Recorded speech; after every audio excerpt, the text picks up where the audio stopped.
The book Towards a New Deal offers an insider account on the evolution of trade and economic policy in South Africa over the last 25 years.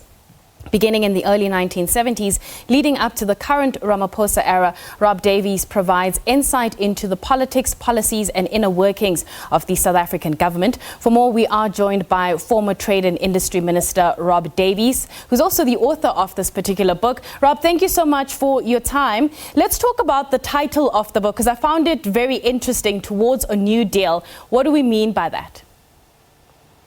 Good afternoon. Good afternoon to the listeners.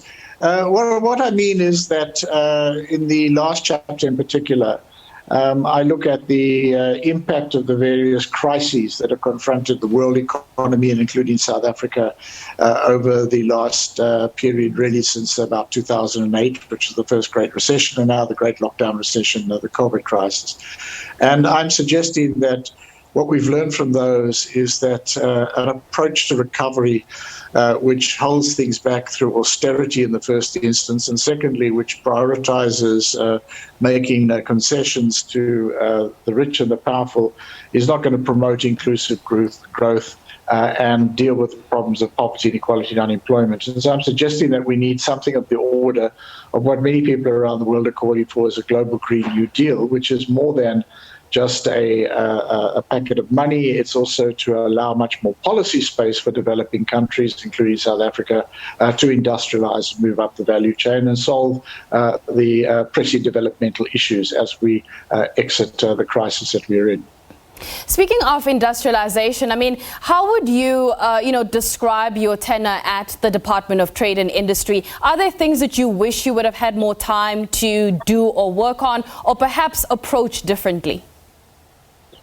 Well, I do try to analyze, first of all, the adoption of industrial policy as an explicit policy framework in South Africa. And I say that we did it just before many of the countries of the world resumed some kind of a focus on industrial policy. During the phase of neoliberalism, industrial policy was considered anathema. It was considered something you ought not to do. You ought to leave things to the markets, and there shouldn't be any attempt by government to try to shift the trajectory of the economy to higher value-added activities, whereas actually those countries that had succeeded in becoming richer countries or overcoming underdevelopment had done exactly that.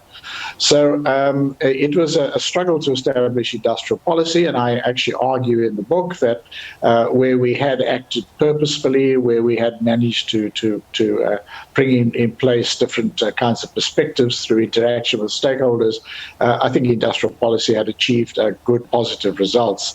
However, I was very unhappy with the fact that I think industrial policy in South Africa, unlike the case of successful industrializers, the East Asian countries, for example, or China more recently, it had been a central focus of government policy across all of government. It had been there'd been high-level buy-in, and it had shaped all other policy frameworks, including macroeconomic policy. This we never had in South Africa.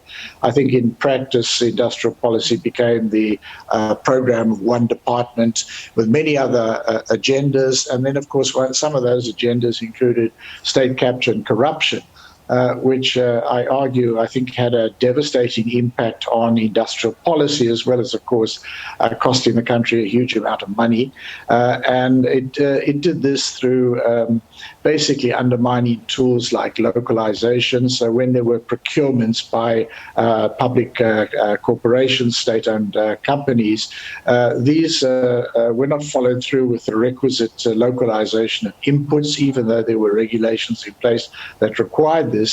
Rather, we saw that there were a series of, as we know, bent and corrupt tenders, and all of them had in one feature in common, and that was that they prioritized the procurement of imports over locally produced products. So I argue that state capture and corruption undermined this, and then, of course, things like the fact that we moved in a little over a decade from a country where we'd been able to try to sell a competitive proposition that we had access to cheap and reliable electricity. It became, within about a decade or so, that we had rather expensive and unreliable supplies of electricity, so it became a negative rather than a positive. So I think these are all things that weakened the impact of industrial policy in our country. Right. But I do think now we've got a few more things in place, and those include the rollout of the African Continental Free Trade Area, which I think creates the opportunity for the continent as a whole, based on a large regional market, to try to develop regional value chains together with the whole continent. And I think that's a huge opportunity which we need to take up. Rob, there's so much that I would have loved to discuss with you, basically perhaps even picking your brain on what you think the low-hanging fruits could be for South Africa. Right now, the big drive is the vaccination drive, getting as many people vaccinated as possible, and hopefully different parts of the economy that have been affected by COVID-19 will be able to recover at least quickly enough for us to make some kind of small dent in our unemployment rate.